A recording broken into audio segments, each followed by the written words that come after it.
Bonjour à tous. Les éleveurs de Saône-et-Loire tirent la sonnette d'alarme. Les attaques de troupeaux se sont multipliées ces derniers jours dans le Charolais. 4 attaques ont eu lieu en 5 jours, indique France 3 Bourgogne-Franche-Comté. Le 2 avril à Saint-Bonnet-de-Joux, le 3 avril à Saint-Romain-sous-Gourdon et puis de nouveau à Saint-Romain-sous-Gourdon le 4 avril et enfin le 6 avril à Gourdon. À chaque fois, le loup a fait des percées meurtrières, tuant jusqu'à une dizaine de moutons. Face à l'augmentation des accidents de la route, le préfet du Jura durcit les sanctions. L'an dernier, les accidents et le nombre de blessés ont augmenté de 45% environ sur les routes du Jura par rapport à l'année précédente. En réaction à ces chiffres inquiétants, la préfecture a pris des mesures drastiques.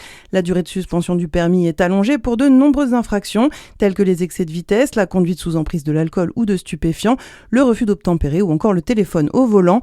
Les récidives sont aussi plus durement punies.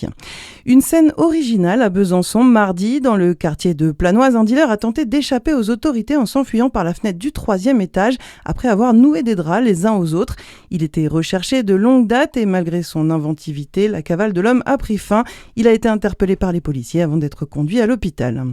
Dans l'actualité nationale, moins de pétrole et de gaz, plus d'électricité. Sébastien Lecornu a dévoilé son plan pour réduire la dépendance de la France envers les hydrocarbures.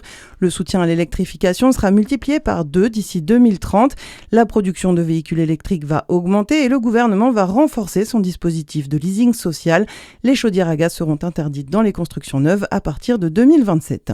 Et puis Moody's maintient la note de la France. Avec son AA3, l'agence de notation américaine classe toujours l'Hexagone parmi les pays dont la dette est de bonne qualité. Et ce, malgré une perspective négative, reflet de la fragmentation du paysage politique. Un mot de sport pour finir avec la victoire du DFCO hier, 2-0 contre Bourg-en-Bresse.